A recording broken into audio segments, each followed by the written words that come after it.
दो-तीन विषयों को लेकर के ये प्रेस कॉन्फ्रेंस आज बुलाई गई है। इसमें सबसे पहला है कि मुख्यमंत्री जी के द्वारा जो 125 यूनिट बिजली मुक्त की गई है, निःशुल्क बिजली जो देने का फैसला किया गया है, एक विषय तो ये है। दूसरा विषय है कि आप बोला है पेंशन की जो राशि बढ़ाई गई उसके लिए है। तीसरा एक विषय है कि हर पंचायत में जो विवाह भवन बनाने का फैसला किया है मुख्यमंत्री जी ने, ये है। और जो रोजगार देना है, 50 लाख लोगों को नौकरी और 50 लाख लोगों को रोजगार देने का जो फैसला किया गया है, इसी संदर्भ में ये आज की पीसी बुलाई गई है। 1 अगस्त 2025 से राज्य के लगभग 1,67,00,000 लोगों को घरेलू जो उपभोक्ता हैं उनको निःशुल्क बिजली देने का फैसला किया गया है। 2012 में मुख्यमंत्री जी ने ये घोषणा किया था कि जब तक हर घर को बिजली और हर खेत को पानी हम नहीं दे देंगे तब तक फिर हम वोट मांगने नहीं आएंगे, और आज उन्होंने इस बात को पूरा कर दिया है। हर खेत को पानी और हर घर को बिजली उन्होंने मुहैया करा दिया गया है। 125 यूनिट जो बिजली है उसको मुफ्त देने के साथ साथ सोलर एनर्जी पर भी जो है सो उन्होंने काम करना शुरू किया है और सोलर ऊर्जा को भी बढ़ावा उन्होंने दिया है। अब इतना काम करने के बाद हमारे जो विपक्ष के नेता हैं तेजस्वी यादव जी, वो कहते हैं कि सरकार हमारे दबाव में आकर के ये फैसला जो भी लिया है ये मेरे दबाव में आकर के लिया है। तो हम लोग ये कहना चाहते हैं कि 2020 में माननीय तेजस्वी यादव जी ने जो घोषणा पत्र लागू किया था उसके प्रथम पृष्ठ में बिंदु संख्या 11 पर उन्होंने लिखा है कि मेरी जब सरकार बनेगी तो हम बिजली के दरों में कटौती करेंगे, लेकिन बिजली फ्री देने का कोई वादा उनके घोषणा पत्र में नहीं। लेकिन आज जब सरकार ने बिजली फ्री किया है तो वो कहते हैं कि मेरे दबाव में सरकार ने जो फैसला किया है। सत्ता तो उनके माता पिता के भी रहा था, लेकिन उस दिनों में क्या था, 13 घंटे बिजली तो छोड़ दीजिए, 13 दिनों तक बिजली दिखाई नहीं पड़ता था।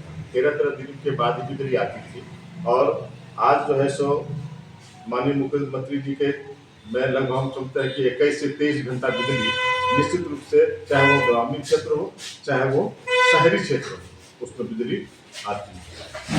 दूसरा, कन्या विवाह योजना के लिए जो उन्होंने हर एक पंचायत में किया है, इस विवाह भवन के बनने से हमको लगता है कि खास करके दलित, पिछड़े और अति पिछड़े समाज की बेटियों का जो है सो आत्मसम्मान बढ़ेगा और समाज में समानता का भाव भी आएगा, और इस कदम से समाज के अंतिम व्यक्ति को भी सम्मान के साथ जीने का अधिकार मिलेगा। इस वजह से हर पंचायत में विवाह भवन करने का फैसला किया है। अब ये आपका क्या है, पेंशन में बढ़ोतरी की है, जिसके संदर्भ में हमारे प्रवक्ता द्वारका मिश्र जी बताएंगे। विश्वास करती है, झूठे वादों और ट्वीट छोड़कर विश्वास नहीं करती।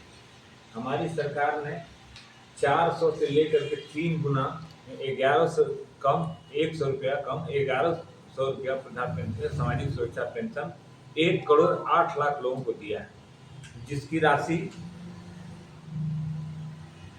1227 करोड़ रुपया है। हमारी सरकार ने करके दिखाने का काम किया। और उनकी सरकार का हाल पहले जब थे क्या था, जंगल राज, आतंक राज, भ्रष्टाचारियों का बोलबाला।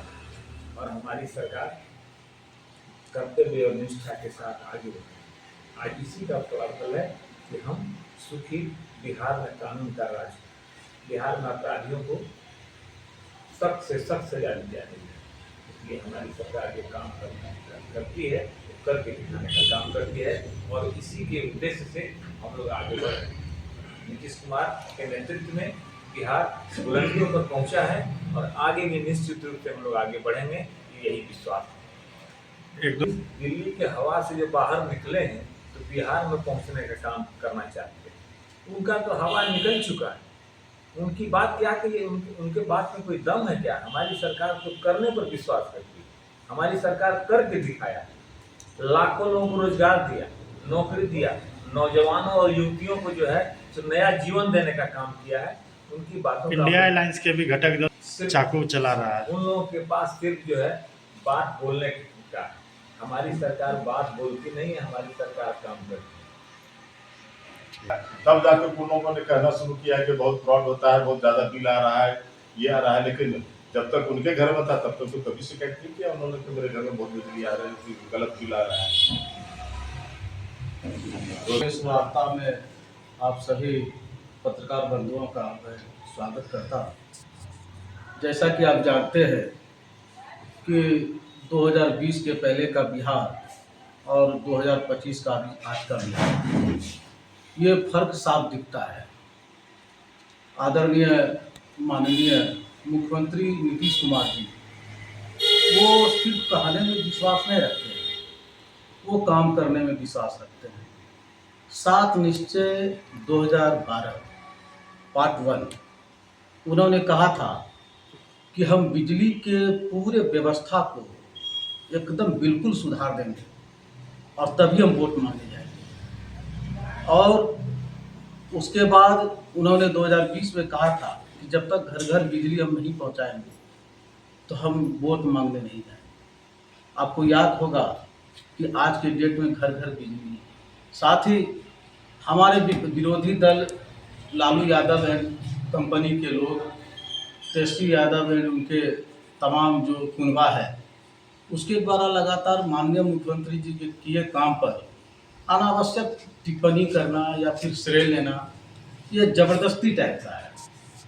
मुझे याद है कि उन्होंने भी कहा था कि मैं जब आऊँगा सरकार में 2020 में, कहा था कि मैं जो है 10 लाख नौकरी दूँगा, लेकिन वो सिर्फ फोटो खिंचाने तक ही सीमित रहा। माननीय मुख्यमंत्री जी ने निर्णय लिया, वो बहाली भी की। माननीय मुख्यमंत्री जी ने कहा था कि हम 10 लाख नौकरी या 10 लाख रोजगार देंगे। माननीय मुख्यमंत्री जी अभी 10 लाख तो दे चुके हैं, चुनाव के पूर्व तक यह बिल्कुल 12 लाख पूरा हो जाएगा।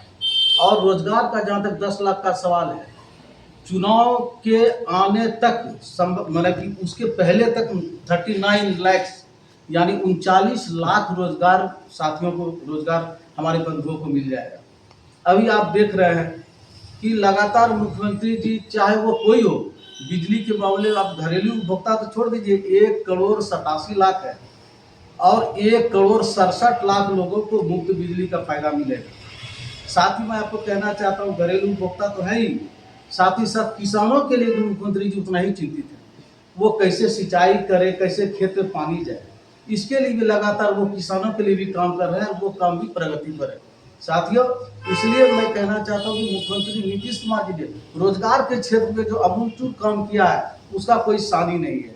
सिर्फ रोजगार का मतलब ये नहीं है कि आपको हमने दे दिया, बल्कि स्किल डेवलपमेंट करके, डिजिटल के माध्यम से स्किल डेवलपमेंट करके और साथियों को, हमारे युवाओं को रोजगार दिया जा रहा है, ताकि वो जहाँ भी जाए तो वो काम पर गुणवत्ता दिखे, गुणवत्तापूर्ण डिजिटल तरीके से स्किल डेवलपमेंट करके तब रोजगार दिया जा रहा है साथियों।